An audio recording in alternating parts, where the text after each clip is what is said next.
Hi there.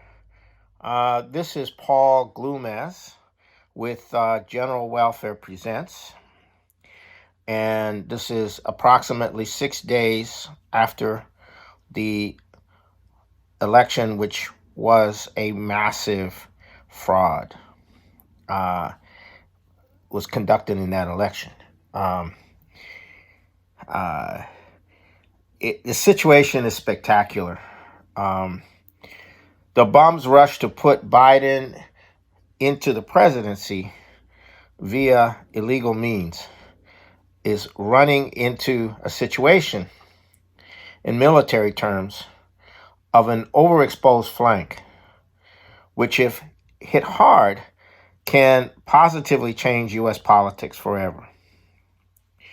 What's happening now is that the real election is now begun.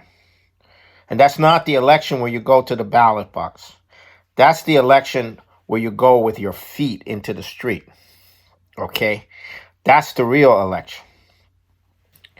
Okay? Where the people come out and actually participate in putting an end to the criminal, thuggish system, which went totally out of bounds to rig this election in the most obvious way. When you have a corpse as a presidential candidate telling you straight out, in the camera, saying, we have the best vote fraud machine in U.S. history.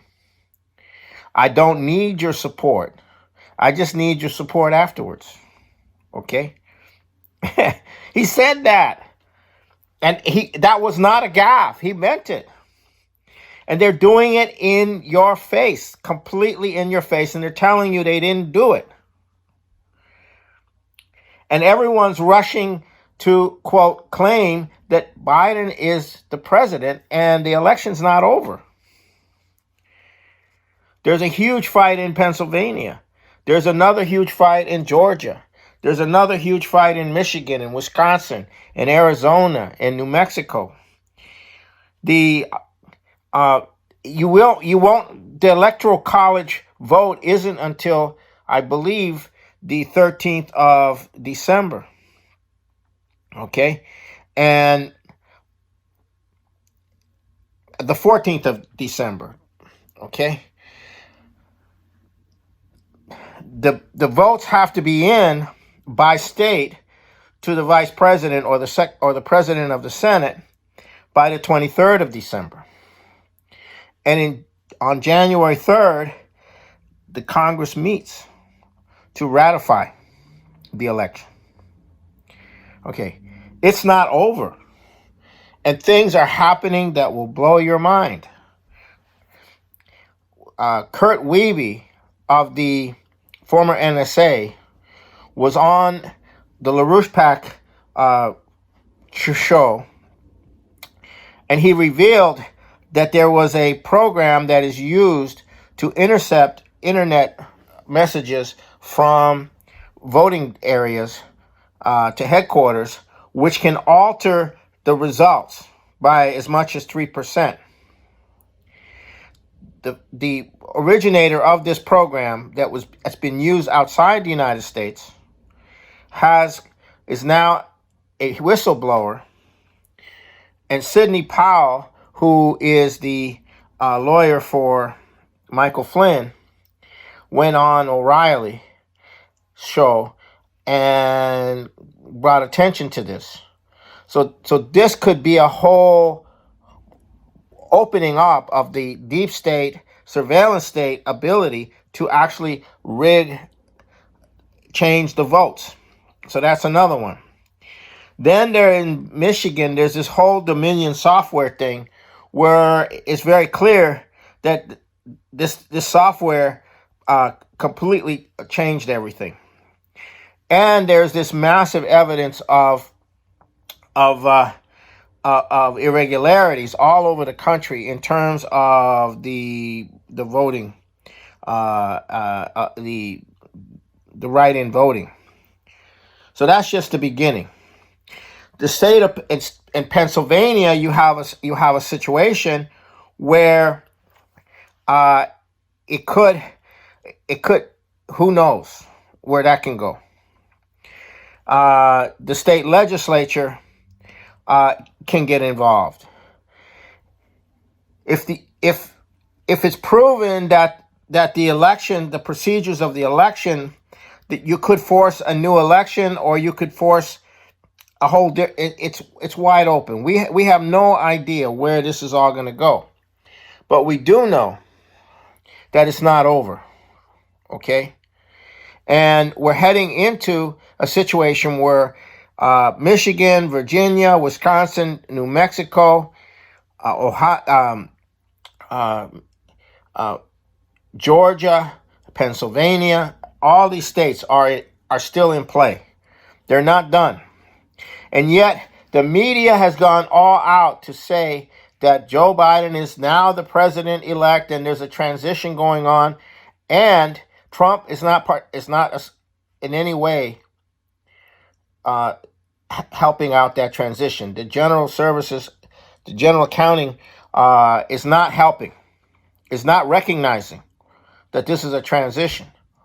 So they're saying they're going through a transition, but they're really not going through a transition.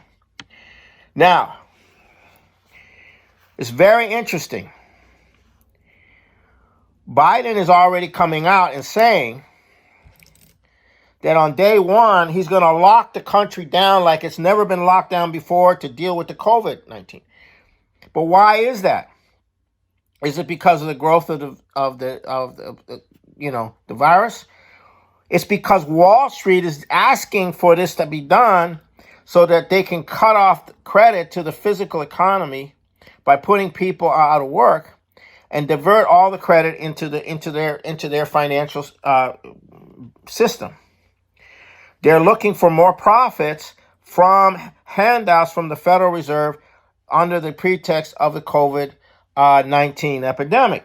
And they're actually saying that. JP Morgan Chase sent that out as a letter to its investors saying, we're calling on having the population locked down as hard as they can because that's how we're going to prop up the stock market and make a lot more money. So that's how corrupt this is.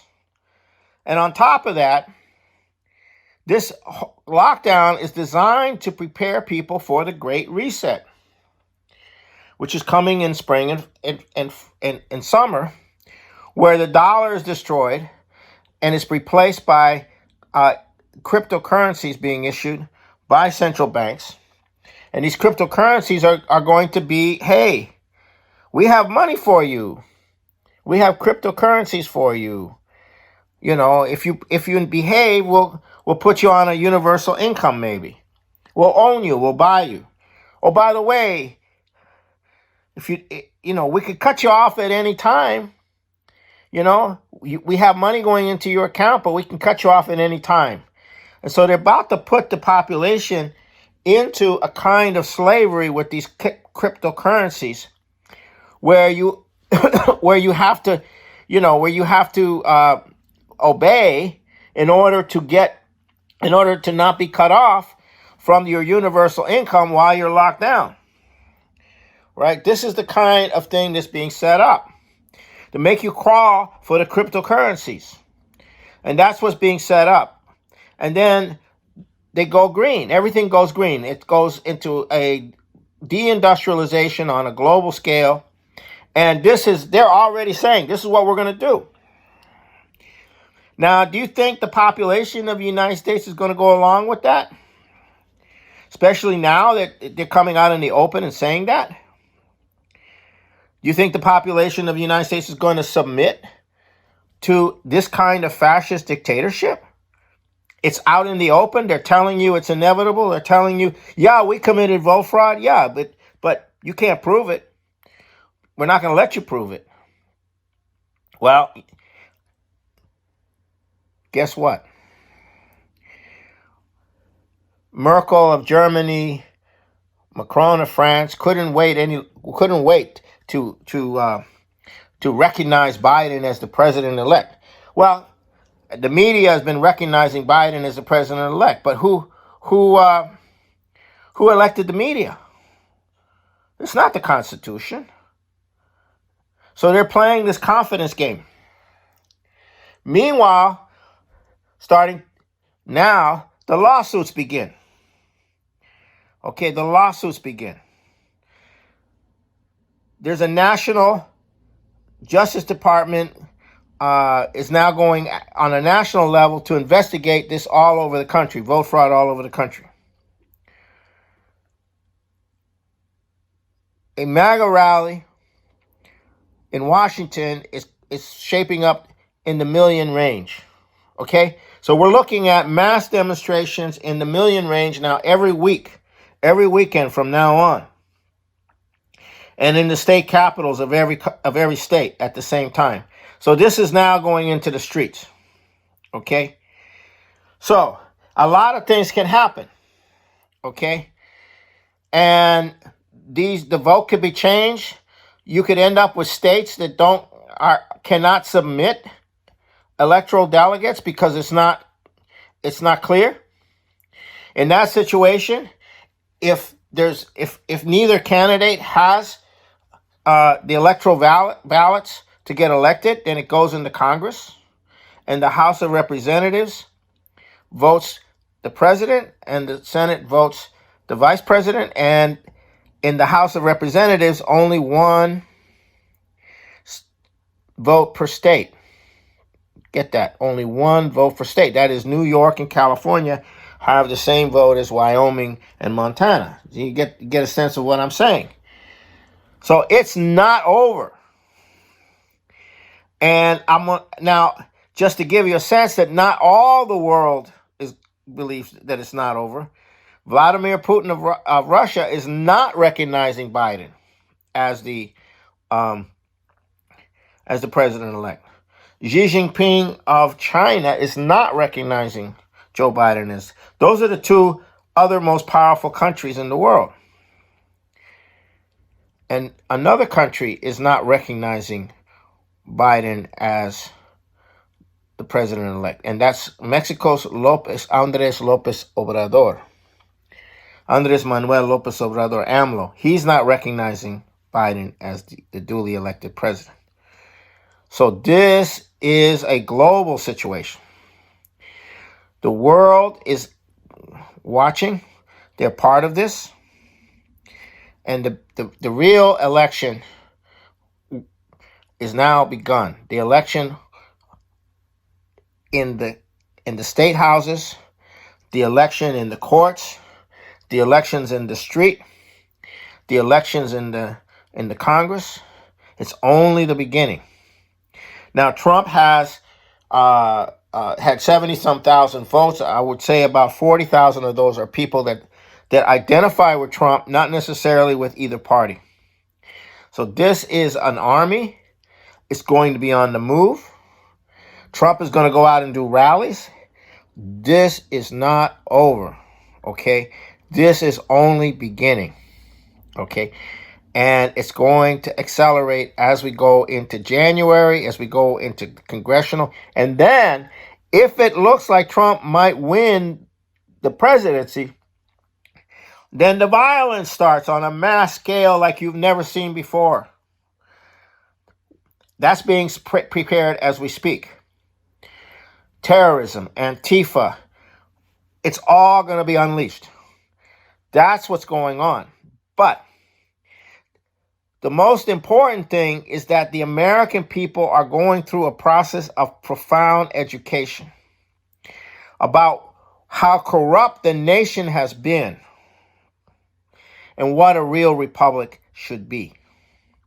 And that educational process is what will determine the outcome. Thank you very much for watching this.